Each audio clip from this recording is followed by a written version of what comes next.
My life as a single mother was a delicate, handcrafted structure. It was built on the quiet constancy of a middle school art teacher's routine. The rhythmic scrape of charcoal, the smell of acrylics, and evenings spent correcting sketchbooks while my daughter, Maya, navigated the homework labyrinth of high school. I am Eliza Vance, and for 16 years, that stability was my only masterpiece, my entire world. I am not wealthy. I am not influential. I am just present. Maya was everything. Brilliant, often funny, and until recently, my open book. Our relationship was defined by a specific, shared rhythm. Movie nights, long talks in the car, and the unspoken agreement that we were a team of two against the chaos of the world. After her father left when she was 9, I poured all my protective energy into fortifying that boundary around her, making sure her world was predictable and safe. But lately, the chapters of that book had been sealed shut. Maya had begun retreating into the dense, confusing jungle of adolescence. The easy conversation was replaced by whispered phone calls taken in the dark of her room and a new, almost aggressive obsession with her appearance that felt foreign to the girl who used to live in sweatpants. She started wearing clothes that were too mature, too tight, and too expensive for a 16-year-old on my budget. Every inquiry I made was met with a defensive wall. "It's just my friends, Mom," or "You're just being dramatic." I convinced myself it was just the brutal, bewildering territory of being 16. I figured I was the overprotective mother, imagining shadows where there were only typical teenage mood swings. I told myself I was reading too much into the sudden, hollow look in her eyes, the one that suggested she was constantly looking over her shoulder. I wanted to believe her lies because the truth was too scary to confront. The house, a modest but beloved bungalow near the school where I worked, was always quiet after 11 p.m. It was the safe harbor, the sanctuary. But at 1:05 a.m., the silence of my home didn't just break. It shattered into a million sharp pieces. I was drifting in that light, pre-dawn sleep, suspended between exhaustion and worry, when a sound like a gunshot echoed from the floor above, a bone-jarring metallic crash from Maya's room. It wasn't a thump, or a clatter. It was the resonant impact of something heavy hitting the floor, followed by the crystalline sound of glass giving way, and then, a desperate scrambling noise, the sound of panic itself. My heart didn't just start racing, it dropped to my stomach, cold and heavy. The adrenaline hit me so fast I was out of bed before my brain registered the fear. My bare feet hit the cold wooden floor, silent but fast. Every single fear I had ever tucked away, accident, injury, fire, intruder, became a frantic silent prayer as I sprinted out of my room and toward the narrow staircase. This wasn't the sound of a dropped textbook or a clumsily placed item. This was a violent, desperate noise that spoke of sudden, uncontrollable motion. "Maya!" I shouted, the panic raw and uncontrolled in my voice, already halfway up the wooden steps. I didn't knock. There was no time for polite boundaries. I shoved the door to her room open, the frame rattling violently in the sudden force. The room was plunged into absolute darkness, save for a shaft of blue-white moonlight from the window that cut through the shadows, illuminating the scene like a spotlight on a terrible play. My breath hitched in my throat. The floor near her bedside table was a mess. Her heavy ceramic lamp lay on its side, a tangled mass of wiring and a glitter of shattered glass. A dark, damp stain was spreading quickly into the carpet, and for a heart-stopping second, I feared it was blood. But it wasn't the broken lamp that froze me in the doorway. It was Maya. She wasn't asleep. She was scrambling back toward her pillow, pulling the duvet up to her chin with frantic, clumsy movements. Her eyes, wide and terrified, reflected the moonlight with a wild, cornered look. But before she could hide completely, I saw her hands. They weren't reaching for the covers. They were pushing something hard and fast. I caught the distinct shadow moving near the mess on the floor. A quick motion like she was trying to kick something small and dark under the bed with the heel of her foot before covering it with a throw blanket. "Mom, it's nothing. I'm fine, really," she gasped, her voice trembling, far too high, laced with an artificial cheerfulness that only amplified the terror in her eyes. I just had a bad dream, a really bad one, and I knocked the lamp over trying to grab my phone. That's all. Please, just go back to bed. I'll clean it up in the morning.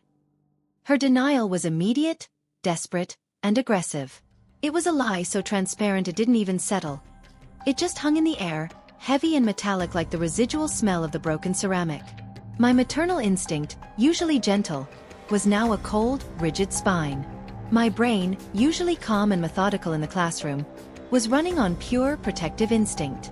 "Get up, Maya," I said, my voice dangerously low, almost a whisper, but vibrating with command. I didn't take my eyes off the shadowed space where she had kicked something.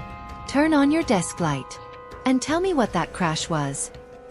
She hesitated, her lower lip trembling, but she knew that tone. She reached over and fumbled for the switch on her small desk lamp, casting a weak yellow pool of light onto the chaos. I walked past the shattered lamp, ignoring the glass fragments, and focused on the bedside area. I saw her breathing rapidly, trying to look anywhere but at the small throw blanket near the wall. "I told you! The lamp!" she insisted again, her hands gripping the sheet so tightly her knuckles were white. I ignored her completely, my eyes narrowed on a haphazard pile of clothes, a discarded sweater and a pair of jeans. Maya had obviously tossed onto the floor near the table leg. It was too deliberate a concealment, too perfect a place to throw a curtain over a smaller object. My heart hammered against my ribs, a dull, panicked drumbeat, as I knelt by the mess. I ran my fingers along the bottom edge of the bedside table, feeling around the carpet pile. My fingers brushed against a hard, foreign shape underneath the pile of clothes. It was small, rigid, and made of something cool to the touch. I shoved the clothes aside with a quick, decisive motion, revealing the object Maya had so desperately tried to hide. There, tucked next to the table leg and the debris of the lamp, was a small, perfectly square box, maybe 4 inches wide. It wasn't made of cardboard or plastic. It was fashioned from expensive, deep burgundy velvet and had a distinctive, raised silver logo on the lid. The velvet felt plush and heavy, signifying value. It wasn't a box for cheap trinkets or a bracelet from a mall kiosk. It was a box for serious, adult jewelry. And I instantly recognized the embossed silver crest. It belonged to Dante's Jewelers, the most exclusive and crushingly expensive jewelry shop in the city's financial district. The kind of place where a single diamond earring costs more than my annual salary. I slowly straightened up, the little velvet box clutched in my hand. The room was absolutely still, save for the faint sound of traffic outside and Maya's ragged, silent breathing. I held up the box, turning it in the weak lamplight so the expensive velvet caught the sheen. I looked at my daughter, whose eyes were now filling with tears of pure, unadulterated terror. Not from a bad dream, but from the realization that her deepest, darkest secret had been brutally exposed. "This wasn't about a nightmare, Maya," I whispered, my voice flat with the weight of profound betrayal and icy confusion. I held up the box like it was a deadly snake. "Tell me exactly what this is. Where did you get something like this?" The tension snapped like a dry twig.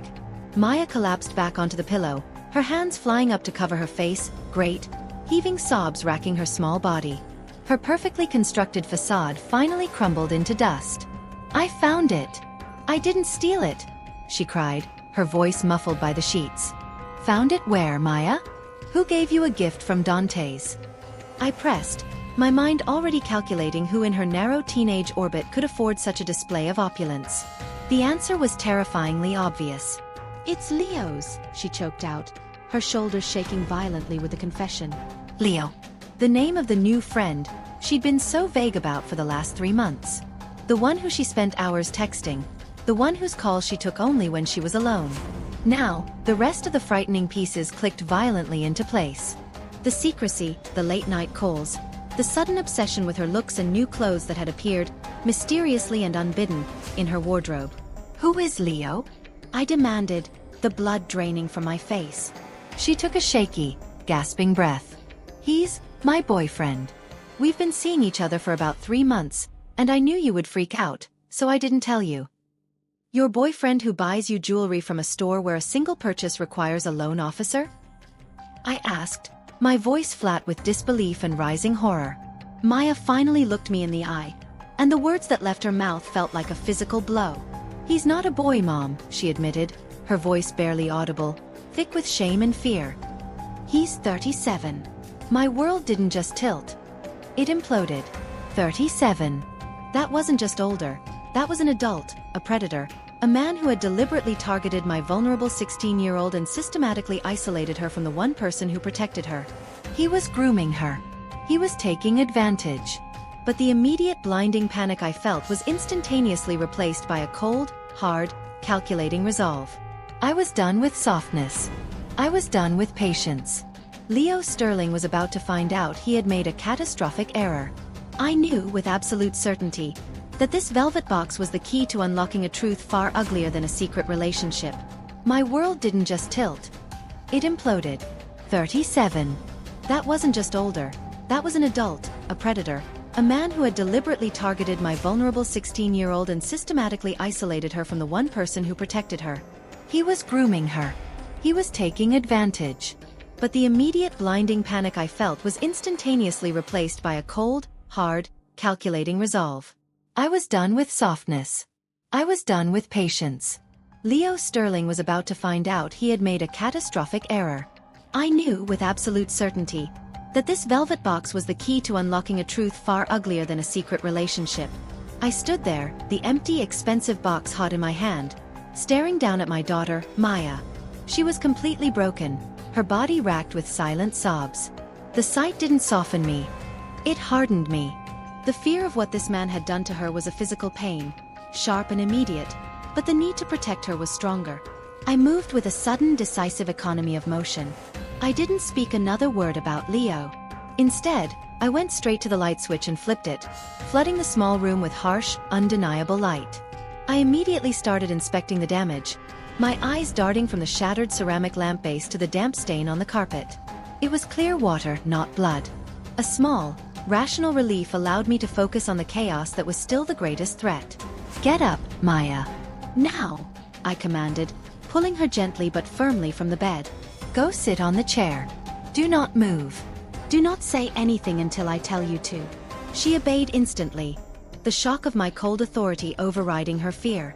As she huddled on her desk chair, I started meticulously clearing the floor, pushing the broken pieces of the lamp into a pile. I was looking for the item she had tried to hide, the piece of evidence that had caused the violent crash. I moved the clothes pile, the throw blanket, and the bedside table. My eyes swept the exposed carpet, looking for anything small and foreign. Nothing. I got down on my knees, running my hand along the edge of the carpet, and then I felt under the bed frame, tracing the dust bunnies. Still nothing. Then, I looked at the throw blanket again. It was bunched up, far too thick for just fabric. I grabbed it, shaking it out. A small, dark object tumbled out, hitting the floor with a soft, rubbery thud that was anything but ceramic or glass. It was a small leather wallet, expensive and sleek, tucked deep into the folds of the blanket. It was definitely not Maya's. It was the kind of accessory a man like Leo Sterling would carry, designed to look sophisticated but probably concealing more ambition than cash. I snatched it up. Inside, I found $200 bills, a few assorted loyalty cards for high-end restaurants, and one particular item that made my breath catch, a key card. Not a hotel card, but a solid black plastic key card with a geometric logo in silver. I recognized the logo instantly. It was the security symbol for the Velvet Room, the exclusive, members-only club Leo owned. But the wallet was a distraction. It still didn't explain the crash. Why would a crashing lamp be connected to an expensive, empty jewelry box and a man's wallet? The pieces weren't interlocking. The wallet and the box pointed to Leo being here, recently. The crash pointed to an urgent, desperate attempt to conceal something. I looked back at Maya. She was watching me, her eyes wide, her body rigid with a fear that was no longer about getting grounded. It was a true existential fear. "Where is the jewelry, Maya?" I asked, my voice low and level.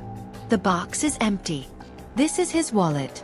Tell me what he was looking for." She broke, the control she'd maintained for months dissolving in a torrent of whispered, panicked words. "It wasn't a gift, Mom. The box. He gave it to me 2 weeks ago. He said he was going to put the bracelet inside next week when he picked it up from the jeweler," she confessed, tears streaming down her face. "But he didn't give it to me to be nice. He gave it to me so I'd keep it safe." My mind raced. Keep what safe? Why would he ask a 16-year-old to hold on to an empty box? "It wasn't the box. It was something he put inside it just for a night," she confessed, gripping the arms of the chair. "He came over last night, late. He was frantic. He said he had to hide a package, and that I was the only person he could trust. He put a small hard object into the velvet box, told me to hide it, and said he'd be back at midnight to get it. He said if anyone found it, he'd be in serious trouble." So, Leo had used my daughter's room as a temporary, untouchable lockbox. He knew I was an overworked, naive art teacher who wouldn't be suspicious. What was it, Maya? What was in the box?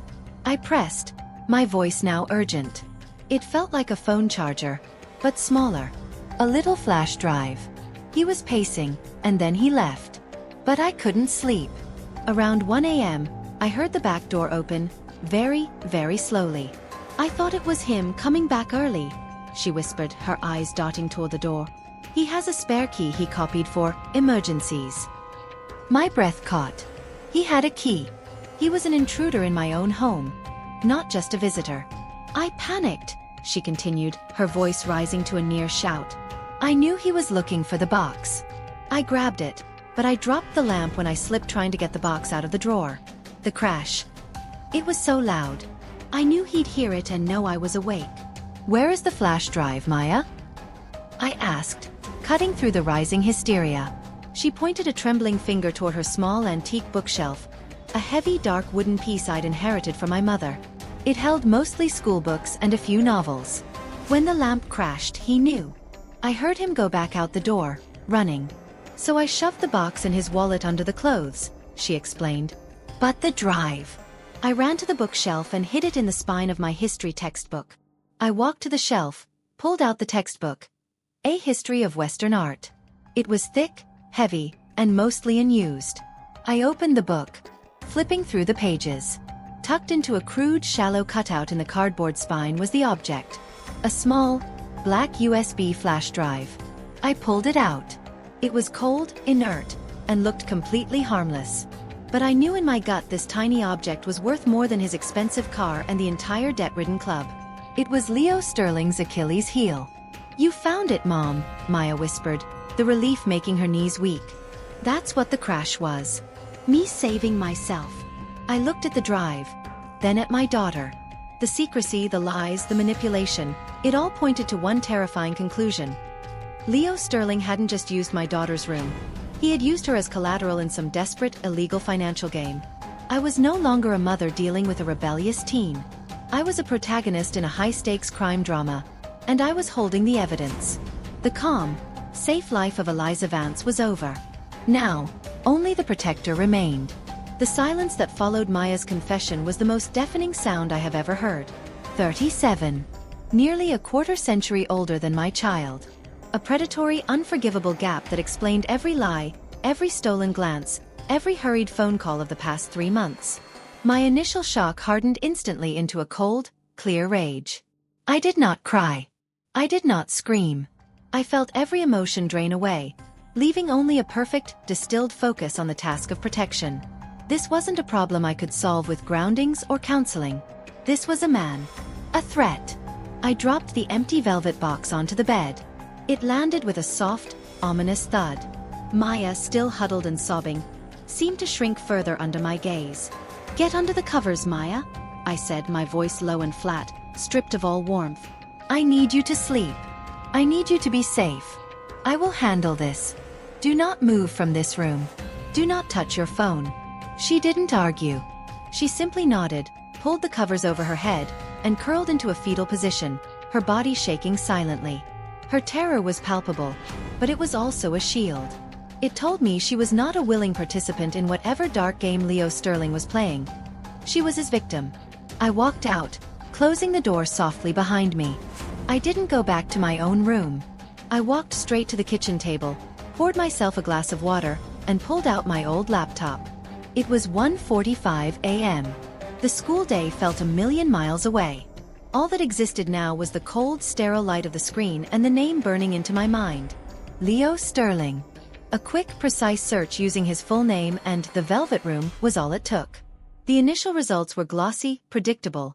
Photos of a smug-looking man with expensive tailored clothes, articles about the club's opening, and shallow interviews about his vision for the city's nightlife. But I scrolled past the fluff. I knew, intuitively, to look deeper. I looked for the cracks. The second page of results told a more brutal story. Local club owner Leo Sterling hit with tax lien. The Velvet Room facing default on loan. Zoning disputes and mysterious ownership transfers raise questions for Sterling. He wasn't a wealthy playboy. He was a desperate fraud. The expensive clothes, the high-end club, the jewelry box from Dante's. It was all a facade over a sinking foundation of debt and reckless ambition.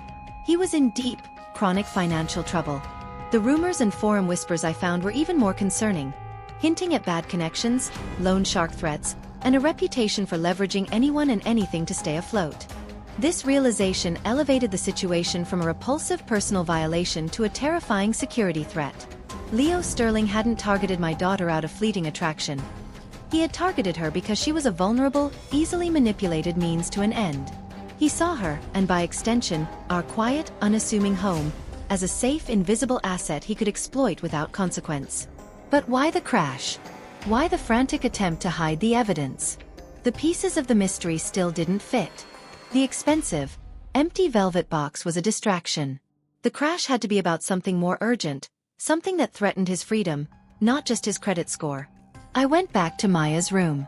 She was asleep, or pretending to be. I went straight to the mess, ignoring the glass, and focused on the area where she had been scrambling. I needed to know what was on the floor, what had been kicked or shoved into the shadows. I knelt again, turning my body so the weak desk lamp illuminated the dark carpet. My initial sweep had been too frantic. This time, I moved with the slow, meticulous precision of an art restorer. I ran my fingers along the wall, inch by careful inch. My hand brushed against a small, stiff object wedged between the baseboard and a carpet remnant. I pulled it out. It was a small leather wallet, expensive and sleek, tucked deep into the shadows. It was the kind of accessory a man like Leo Sterling would carry, designed to look sophisticated but probably concealing more ambition than actual cash. It was definitely not Maya's. I stood up, holding the wallet like a contaminated object. Inside, I found 2 crisp $100 bills, walking around money, not serious cash. I found a few assorted loyalty cards for high-end steakhouses, and one particular item that made my breath catch: a solid, black plastic keycard. It wasn't a hotel card, but a security badge with a geometric silver logo. I recognized the logo instantly. It was the security symbol for the Velvet Room, the exclusive, members-only club Leo owned. He hadn't left this. He had lost it in his hurried exit. But the wallet only confirmed his presence. It still didn't explain the crash. Why would a crashing lamp be connected to an empty jewelry box, a man's wallet, and a violent, urgent attempt to conceal something? The pieces weren't interlocking. They were fragments of a deeper, darker puzzle. I looked back at Maya. She was watching me again, her eyes wide, the pretense of sleep abandoned. Her body was rigid with a fear that was no longer about getting grounded. It was a true existential fear of the man who owned that wallet. "Where is the jewelry, Maya?" I asked again, my voice low and level. "The box is empty. This is his wallet. Tell me what he was looking for in here." She broke, the control she'd maintained for months dissolving in a torrent of whispered, panicked words. "It wasn't a gift, Mom. The box. He gave it to me 2 weeks ago. He said he was going to put the bracelet inside next week when he picked it up from the jeweler," she confessed, tears streaming down her face. "But he didn't give it to me to be nice. He gave it to me so I'd keep something else safe." My mind raced. Keep what safe? Why would he ask a 16-year-old to hold on to something important? "It wasn't the box. It was something he put inside it just for a night," she confessed, gripping the arms of the chair. "He came over last night, late. He was frantic. He said he had to hide a package, and that I was the only person he could trust. He put a small, hard object into the velvet box, told me to hide it, and said he'd be back at midnight to get it. He said if anyone found it, he'd be in serious trouble." So, Leo Sterling hadn't been in love with my daughter. He had used my daughter's room as a temporary, untouchable lockbox. He knew I was an overworked, naive art teacher who wouldn't be suspicious. "What was it, Maya? What was in the box?" I pressed, my voice now urgent. It felt like a phone charger, but smaller. A little flash drive. He was pacing, and then he left. But I couldn't sleep. Around 1 a.m., I heard the back door open, very, very slowly. "I thought it was him coming back early," she whispered, her eyes darting toward the door. "He has a spare key he copied for emergencies." My breath caught. He had a key. He was an intruder in my own home, not just a visitor. He hadn't been content to wait for her to bring him the item. He was prepared to break in and take it while we slept.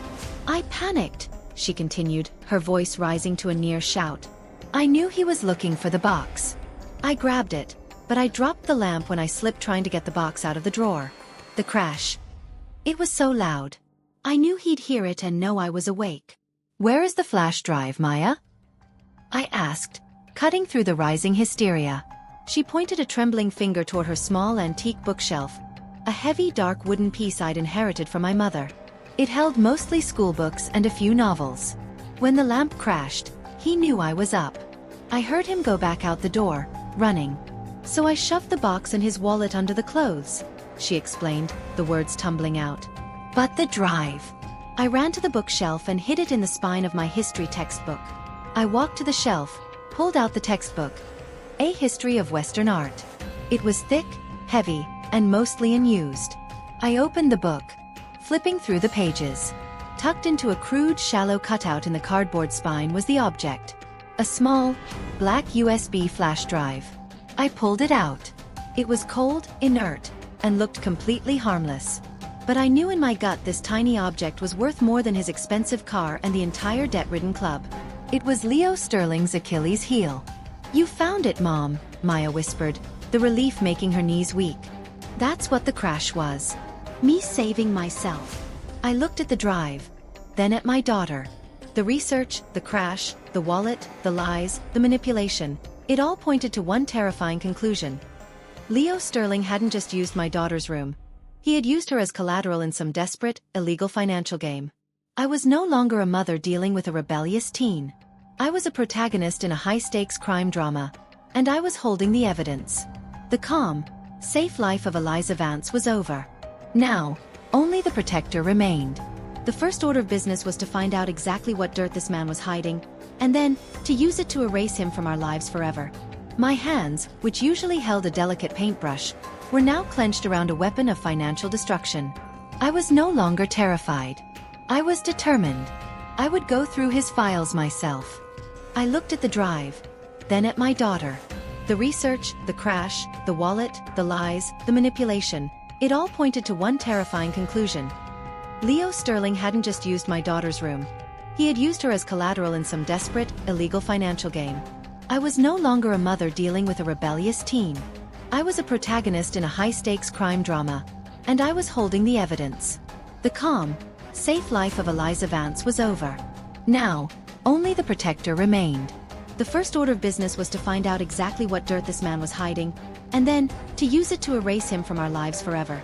My hands, which usually held a delicate paintbrush, were now clenched around a weapon of financial destruction. I was no longer terrified. I was determined. I would go through his files myself.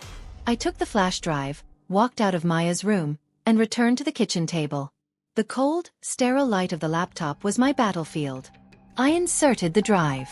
It was password protected. Of course it was. This wasn't some casual work folder. This was a man's life, his secrets, and his imminent ruin locked behind a 6-digit gate. I tried the obvious, 123,456. Denied. Leo 1987. Denied. Maya's birthday? My heart ached as I typed it. Denied. The clock on the laptop read 2:17 a.m.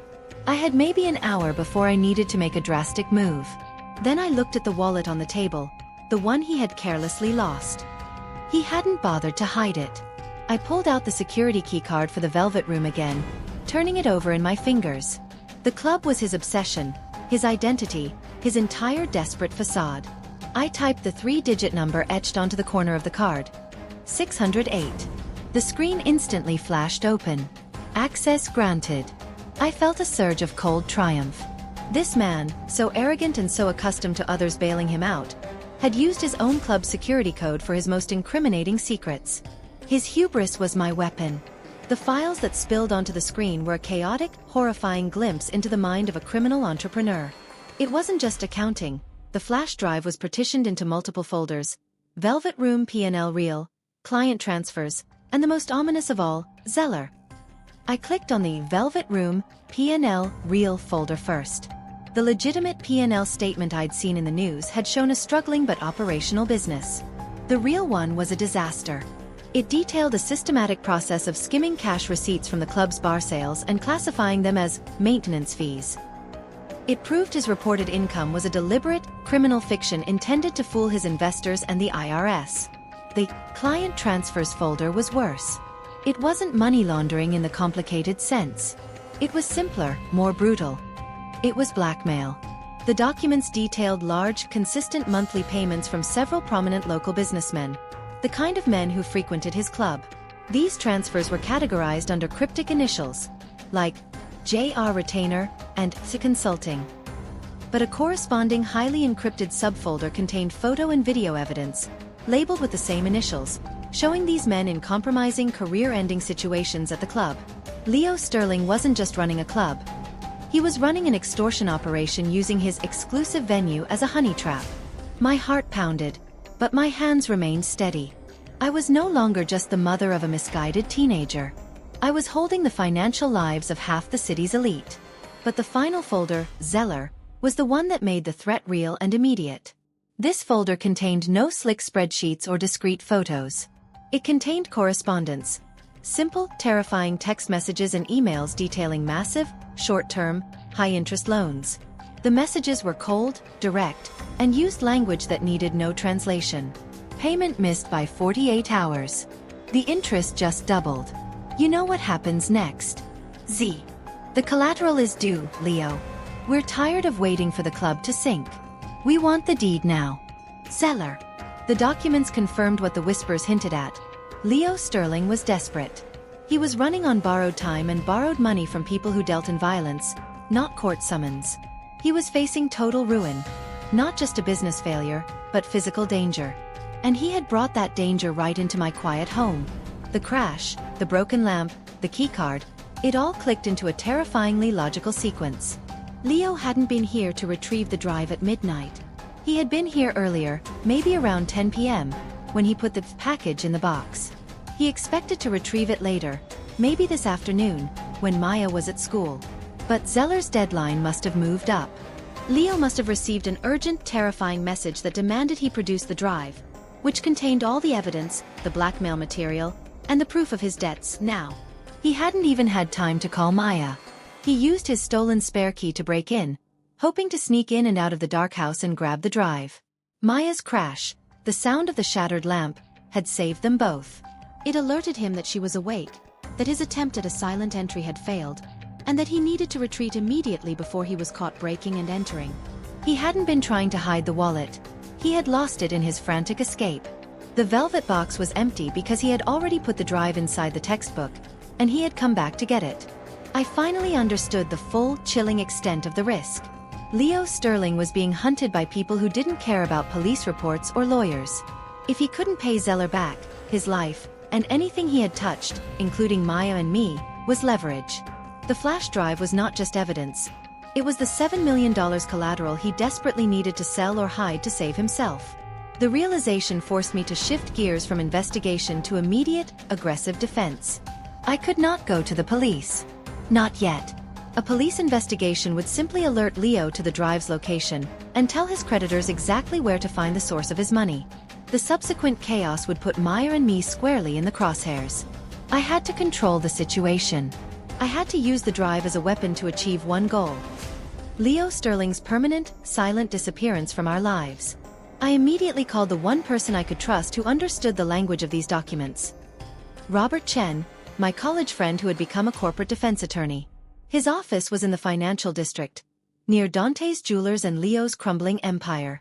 It was 3:05 a.m. when I called, but he answered on the second ring, his voice sharp with exhaustion. Eliza? What is it? You never call this late, Robert said. Robert, I need your absolute silence and your sharpest mind, I said, my voice steady, betraying none of the fear I felt. A man named Leo Sterling has put my daughter, Maya, and me in serious danger. He is running an extortion and fraud scheme through his club, the Velvet Room, and I am holding the complete financial record of his entire operation. I explained the flash drive, the wallet, the crash, and the Zeller debt, summarizing the high-stakes nature of the content. Robert went silent, the only sound the faint rustle of papers on his end. Eliza, that drive. That's not just evidence. That's a bomb. If Zeller is who I think he is, and that correspondence confirms it, you're playing with serious people. They will not negotiate. They will eliminate the threat, Robert warned, his voice grave. You can't just hand this to the police. It's too dangerous. They'll protect the file, but not you, not fast enough. Then we don't hand it to anyone, I stated, the plan forming rapidly in my mind. We use it as a deterrent. We give him one chance to vanish. No settlement, no arrest, just immediate, absolute obliteration from our lives. I need you to secure a complete, untraceable copy of this drive off-site, and I need you to find me a reputable, discreet investigator who can act as protection. Robert paused. Then his tone shifted. It became the cool, strategic voice of a high-powered attorney on the offense. Done. I'm calling a former NYPD officer, Sarah Bell, who is now a private investigator. She's the best. I'm coming to you now, Eliza. Do not touch that drive again until I get there, and do not let Sterling or anyone else know you have it. You've gone from art teacher to strategist, and you've got the upper hand. We're going to use it. I looked at the black USB drive, then at the empty velvet box, a symbol of the lie he used to endanger my daughter. I was done being strategically invisible. I was about to become the biggest, most terrifying problem Leo Sterling had ever faced. The quiet mother was dead. The predator was about to meet the artist of his own destruction. It was 3:05 a.m. when I called, but he answered on the second ring, his voice sharp with exhaustion. Eliza? What is it? You never call this late, Robertson said. Robert, I need your absolute silence and your sharpest mind, I said, my voice steady, betraying none of the fear I felt. A man named Leo Sterling has put my daughter, Maya, and me in serious danger. He is running an extortion and fraud scheme through his club, the Velvet Room, and I am holding the complete financial record of his entire operation. I explained the flash drive, the wallet, the crash, and the Zeller debt, summarizing the high-stakes nature of the content. Robert went silent, the only sound the faint rustle of papers on his end. Eliza, that drive. That's not just evidence. That's a bomb. If Zeller is who I think he is, and that correspondence confirms it, you're playing with serious people. They will not negotiate. They will eliminate the threat, Robert warned, his voice grave. You can't just hand this to the police. It's too dangerous. They'll protect the file, but not you, not fast enough. Then we don't hand it to anyone, I stated, the plan forming rapidly in my mind. We use it as a deterrent. We give him one chance to vanish. No settlement, no arrest, just immediate, absolute obliteration from our lives. I need you to secure a complete, untraceable copy of this drive off-site, and I need you to find me a reputable, discreet investigator who can act as protection. Robert paused. Then his tone shifted. It became the cool, strategic voice of a high-powered attorney on the offense. Done. I'm calling a former NYPD officer, Sarah Bell, who is now a private investigator. She's the best. I'm coming to you now, Eliza. Do not touch that drive again until I get there, and do not let Sterling or anyone else know you have it.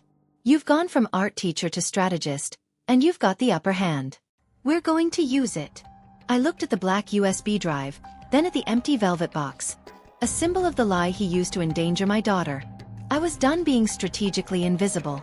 I was about to become the biggest, most terrifying problem Leo Sterling had ever faced. The quiet mother was dead. The predator was about to meet the artist of his own destruction. Robert arrived at 4:30 a.m., looking grim and wired on his own brand of lawyerly adrenaline. He immediately set up a secure terminal on my dining room table, making 3 verifiable, untraceable copies of the flash drive. One he placed in a safe deposit box under a numbered account. Another he encrypted and uploaded to a cloud service known for its ironclad security, and the third remained in his briefcase.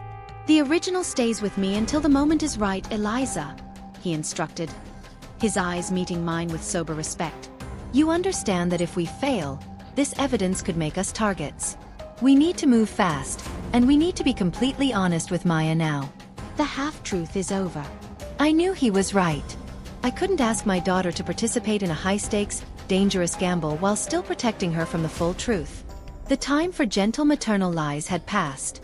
I returned to Maya's room. The desk lamp was still on, casting a tired yellow glow. She was no longer crying, but she wasn't asleep either. She was staring at the wall, her eyes vacant, haunted by the sudden intrusion of adult danger into her life. I sat on the edge of her bed, taking her cold hands in mine. Maya, I've spent the last 3 hours going through the flash drive. I know everything. And now, you need to know everything. I didn't spare her the details. I explained that Leo Sterling was not just a charming older man. He was a desperate criminal deeply in debt to dangerous people. I told her about the shell companies, the extortion files, and the terrifying correspondence with Zeller. The key card he lost was proof he was willing to break into our house. The crash, Maya, I finished, squeezing her hands. It wasn't a mistake. It was the sound of you defending us, and it was the sound of him running away, knowing he'd been caught. She listened without interrupting, her face pale, the shock turning into a quiet, burning realization of how close she had come to true danger. I didn't steal it, Mom, she whispered again, the need for me to believe this detail paramount. I really didn't. He gave me the empty velvet box, and he put the drive inside it. But that night, when he was leaving, his phone buzzed. He was stressed. He was pacing, saying he had to check a private email. She finally confessed the last missing piece of the puzzle. The moment that turned her from an unwitting accomplice into a panicked resistance fighter. I saw the laptop light reflect in the hallway, and I saw his face. It was ugly, Mom, not like the face he showed me. It was desperate. When he walked away to grab his coat, I looked at his screen. He hadn't closed his private email. She paused, taking a shaky breath, the terror of that moment flooding back. The email was from his lawyer. It wasn't about the club. It was about me. It was a paragraph about legal vulnerability with minors and how he needed to distance himself quickly because the jewelry box was provably suggestive. He was asking if he could claim I was a consensual adult. He was using me, Mom, and he was already planning to throw me under the bus to save himself. The truth was a sickening punch to the gut. The jewelry box wasn't leveraged to retrieve stolen goods. It was a tool for his defense. Proof he was buying a minor expensive items, intended to suggest a voluntary, complicit relationship should authorities ever investigate. When I read that, I didn't think about his drive or his secrets.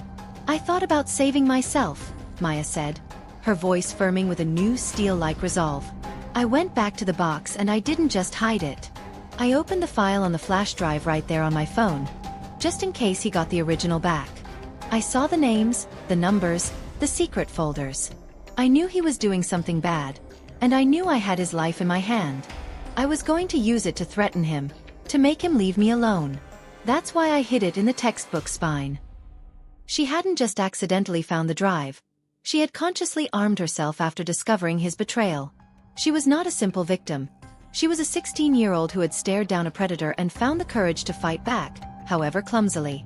I was going to wait for him to contact me, and then tell him I was going to send this file to the police if he didn't disappear forever, she finished, her chin lifting slightly. I was terrified, but I knew I couldn't let him win. My heart swelled with a fierce protective pride that momentarily eclipsed the fear. My daughter, the art student, had just executed a nearly flawless act of information warfare against a seasoned criminal. You were brilliant, Maya, I said, pulling her into a tight embrace. You saved us. But now, we're doing this my way. This is too dangerous for a threat. We need to guarantee his disappearance. The stakes were now fully defined. If we let Leo Sterling know we had the drive, his desperation would turn lethal. He was cornered by Zeller's debts, and now he was cornered by a teenager's protective instinct. We had to ensure he chose immediate, self-preserving flight over violent retaliation. We cannot go to the police and let them alert him. We have to make him believe we are still vulnerable, but that the flash drive is about to fall into the wrong hands, I told her, my mind already on the strategic use of her phone. The predator is hunting, but the prey is about to set the most perfect trap. Robert stepped in from the dining room, his jacket now off, his sleeves rolled up, a serious man ready for action. Eliza has the file, Maya, he said, giving her a serious nod. And we have a plan to make sure he vanishes. Permanently. For this to work, we need you to trust us completely and follow my directions exactly. Are you ready? Maya looked from Robert, the serious lawyer, to me, her mother, the woman who was now a hardened strategist. She nodded once, her eyes clear and focused. I'm ready. Tell me what I have to do. My final line had been spoken. The trap was about to be baited. Maya looked from Robert Chen, the serious lawyer, to me, Eliza Vance, her mother, the woman who was now a hardened strategist. She nodded once, her eyes clear and focused. "I'm ready. Tell me what I have to do." My final line had been spoken. The trap was about to be baited. The kitchen, now serving as our war room, was organized with a precision that belied the terror lurking outside our walls. Robert and I spent the next hour, the clock ticking relentlessly toward dawn, crafting a plan that was as much psychological warfare as it was a legal strategy. We had the evidence, the key to Leo Sterling's destruction. Now, we needed to use it to ensure his flight, not his fight. Robert's first point was absolute. We cannot involve the police until Leo is completely removed from the picture. If we file a police report or try to use this drive in court right now, two things happen, Robert explained, tracing a complex flow chart on a legal pad. 1. Leo is tipped off immediately that the file exists and is in our possession. 2. His creditors, Zeller, realize that the $7 million collateral they were counting on is now in police custody, and they will see us as the new point of failure. They don't care about the law. They care about their money, and they will not hesitate to collect from the nearest weakest party. That's us. The objective, therefore, was simple. Make Leo believe the flash drive was about to be destroyed or fall into the hands of a dangerous third party, forcing him to intercept it personally and alone, and then, at the moment of his greatest vulnerability, deliver an ultimatum he could not refuse. We needed to control the narrative, framing the transfer as a desperate, secret exchange between Maya and him. I looked at Maya. She was still pale, but her initial panic had been replaced by a quiet, determined focus. She understood the gravity of the situation, and more importantly, the necessity of the deception. "We use his desperation against him," I said, a chilling calm settling over me. "He thinks he has leverage over Maya. He thinks she's just a terrified teenager desperate to cover up a mistake. We lean into that." Our first move was to use the stolen key he had copied.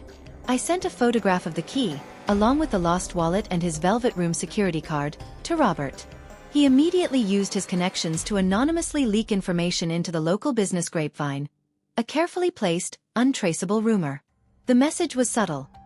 Leo Sterling lost his keycard and a discreet package during a private meeting that went sideways. It's now with a third party who knows what they have. This planted the seed that the drive was not with us, but with a potential buyer or an angry, anonymous rival.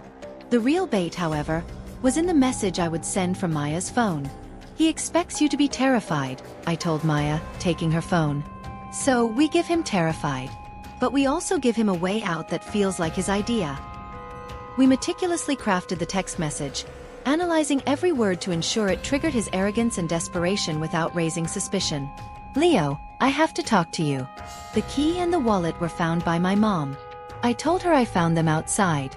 She doesn't know about the flash drive yet, but she's going to turn the wallet and key card into the club manager this afternoon. I can't let her do that. It will ruin everything. I put your package back in the empty jewelry box. I will meet you alone at the Lakeside Marina tonight at 7 p.m. and give you the box. We need to end this now. I'm scared. Come alone. Don't call me." Every detail was a psychological trigger. The key and the wallet were found by my mom. This established the narrative that I was the naive adult who had simply found items outside, confirming I was not yet a threat. She's going to turn the wallet and key card into the club manager this afternoon. This introduced a deadline and a new, non-Maya threat. Leo would panic that his club manager, or the police if I chose that route, would get his wallet and security key first, exposing him to Zeller. I can't let her do that. It will ruin everything. This appealed to his ego, making him believe Maya was still protecting him and prioritizing his needs over her own safety. "I put your package back in the empty jewelry box." This assured him the drive was back in the original container, validating his initial hiding spot and providing a simple exchange mechanism. Lakeside Marina at 7 p.m. The location was crucial. Robert confirmed the marina was always desolate after rush hour but had excellent sightlines and, crucially, poor cell service in one specific corner. My chosen meeting spot. This ensured minimal spontaneous communication and maximum isolation. The message was sent at 6 a.m., ensuring Leo would wake up to the ticking clock of his own impending disaster. With the bait set, Robert moved to secure the physical protection. He placed the third physical copy of the flash drive into a secured, notarized envelope and placed it in his locked briefcase, which he would bring to the scene. His colleague, Sarah Bell, arrived at the house at 10 a.m. She was a former undercover NYPD officer, compact, quiet, and possessing a gaze that missed absolutely nothing. She immediately surveyed the house and the neighborhood, establishing exit routes and vantage points. "I won't be visible, Eliza," Sarah promised, her voice a low, steady rumble. "I'll be at the marina an hour before the meeting. I'll have the vantage point and recording equipment. If he so much as raises his voice, I document it. If he makes a move to grab you or the item, I intervene. My primary instruction is your safety. Robert will be nearby, acting as legal oversight and ready to call in the police if the situation escalates beyond my control." The plan was locked in. I would attend the meeting alone, armed only with my conviction and a hollow decoy velvet box. Robert and Sarah would be my unseen flank. The next 12 hours were the longest of my life. I went through the motions of a day off, cleaning the house, trying to maintain a semblance of normalcy for Maya, who remained glued to the living room couch, too tense to move. Every minute was a nerve-wracking countdown to 7 p.m. As the sun began to drop toward the horizon, painting the sky in colors too beautiful for the ugly business we were about to conclude, I walked into the bedroom. I put on a simple, dark jacket, something professional and non-provocative. I looked in the mirror, and the reflection that stared back wasn't the art teacher. It was a woman with a face carved from granite, devoid of fear, filled only with purpose. I took the empty, burgundy velvet box. I knew it was the final object Leo Sterling would ever see me hold. I kissed Maya on the forehead. "Stay with Robert and Sarah. Do exactly what they say. This ends tonight," I instructed. "Be safe, Mom," Maya whispered, tears welling up, a stark contrast to her earlier resolve. I nodded, walked out, and got into my car. As I drove toward the lakeside marina, I wasn't thinking about Leo Sterling's threats. I was thinking about the power of the truth in my pocket, the truth that was about to guarantee my daughter's future safety, and his immediate permanent disappearance. The stage was set, the cameras were rolling, and the predator was walking straight into the artist's final, perfect composition. I took the empty, burgundy velvet box. I knew it was the final object Leo Sterling would ever see me hold. I kissed Maya on the forehead. "Stay with Robert and Sarah. Do exactly what they say. This ends tonight," I instructed. "Be safe, Mom," Maya whispered, tears welling up, a stark contrast to her earlier resolve. I nodded, walked out, and got into my car. As I drove toward the lakeside marina, I wasn't thinking about Leo Sterling's threats. I was thinking about the power of the truth in my pocket, the truth that was about to guarantee my daughter's future safety, and his immediate permanent disappearance. The stage was set, the cameras were rolling, and the predator was walking straight into the artist's final, perfect composition. The air at the lakeside marina was heavy with the smell of brine and diesel fuel. It was 6:50 p.m., the sun having dipped below the city skyline, leaving behind a bruised purple light. The marina was deserted, save for the silent rocking of moored boats and the occasional squeak of rope against wood. My chosen meeting spot was a narrow, dimly lit stretch of dock behind an old, unused bait shop. Isolated, perfect for a discreet exchange, and critically, where Sarah Bell had confirmed she had clear sight lines from an elevated storage shack. Robert Chen was parked half a mile back, ready to drive in and intervene legally if necessary. I walked the final 50 feet to the designated spot, holding the empty velvet box loosely in my hand. I felt strangely calm. The adrenaline of the night had burned away, leaving a core of cold, determined clarity. I was no longer an art teacher. I was a shield. At exactly 7 p.m., a sleek, black sedan, far too expensive for a club owner with tax liens, pulled up to the main parking lot and stopped abruptly.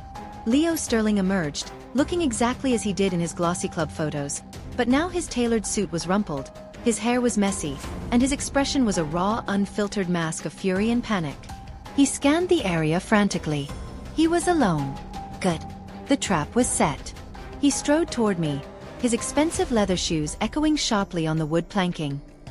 He hadn't bothered to hide his rage. He expected to find a terrified 16-year-old girl. "Where is she? Where is Maya?" he demanded, stopping 3 feet in front of me. His voice was a harsh, dismissive whisper that grated on my nerves. "Why did you send me that cryptic message? Did you think you could play games with me, Eliza?" His casual use of my first name, the implication that I was just a minor obstacle, fueled the ice in my veins. He expected a hysterical mother who would beg him to leave her daughter alone. "Maya isn't here, Leo," I replied, my voice perfectly level and calm, contrasting sharply with his agitated state. I held up the empty velvet box. "I am. And I'm not here to play games.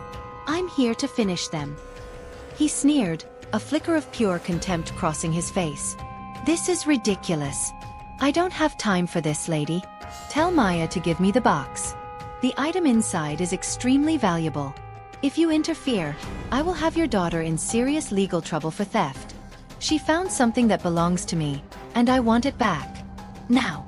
He reached out to snatch the box, but I instinctively pulled it back, my movement slow and deliberate, designed to infuriate him further.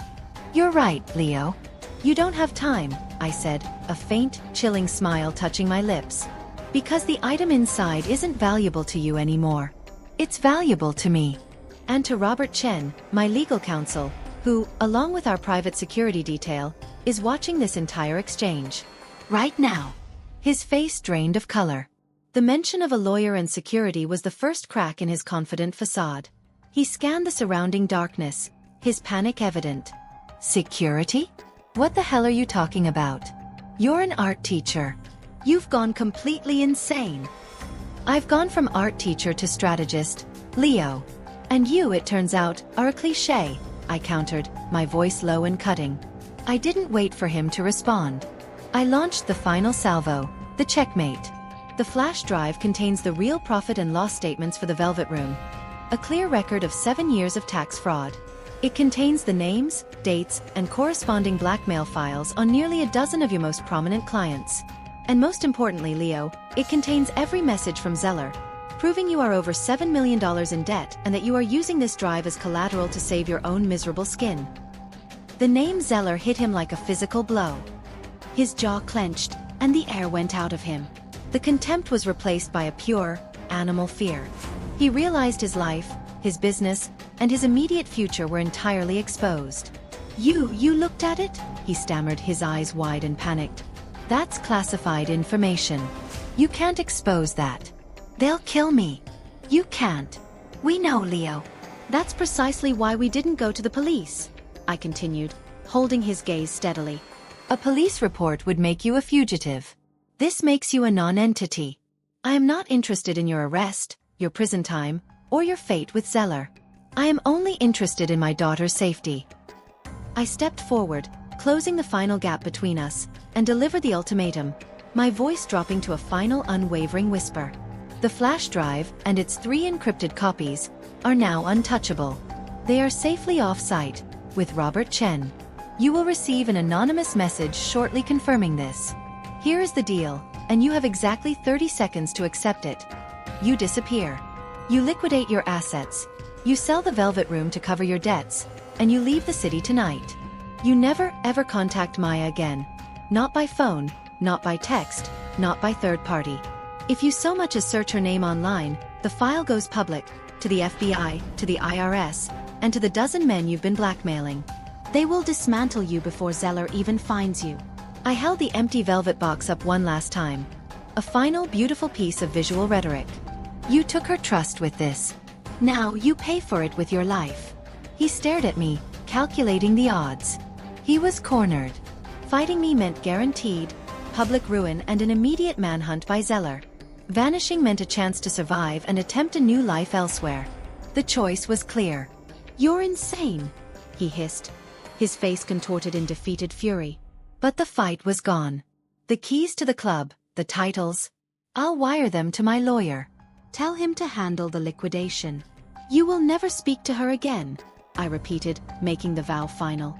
He simply nodded, defeated, his arrogance reduced to ash. He turned on his heel, walked back to his black sedan, and sped away from the marina. His departure loud and fast, the sound of a desperate flight. The silence he left behind was profound and absolute. A minute later, Sarah Bell was at my side, her hand on my shoulder. He's gone. We have it all on high-definition audio and video, Eliza. That was brilliant. I didn't answer immediately. I took a deep, shaky breath, the tension of the last 24 hours finally collapsing on me. The next day, Robert and I, with Maya waiting safely at Sarah's secure apartment, walked into the district attorney's office. We presented the file, the sworn video statement from Sarah detailing Leo's desperate admission, and my own statement detailing his predatory relationship with my minor daughter. The evidence was irrefutable. We had not just put Leo away. We had ensured his business collapsed under the weight of the financial crimes he had so carelessly documented. Weeks later, the city was buzzing with the sudden disappearance of socialite Leo Sterling and the mysterious implosion of the Velvet Room. The narrative the police controlled was tax fraud, extortion, and fugitive status. Our family was safely outside the investigation, protected by Robert's legal strategy and Sarah's constant, quiet vigilance. I was back in my art classroom, the smell of turpentine and acrylics replacing the fierce scent of panic. But everything was different. My bond with Maya was no longer one of silent fear and half-truths, but one of fierce battle-tested honesty. She looked at me now not just as her mother, but as the woman who had faced down a monster and won. One evening, while Maya was painting at the kitchen table, her phone buzzed with an unknown number. She looked at it, then at me. "Block it," I said quietly, without needing to ask who it was. She immediately blocked the number and then, with a profound finality, deleted all of Leo Sterling's contacts and old messages. The chapter was closed. Our quiet life resumed, but it was stronger, more real. The house felt secure again, not with the illusion of safety, but with the knowledge that we had confronted the darkness and emerged victorious. The Eliza Vance who had been afraid of her daughter's silence was replaced by a woman who knew that the strongest art she would ever create was the unwavering defense of her own home. The storm had passed, leaving behind the profound, enduring peace of absolute stability.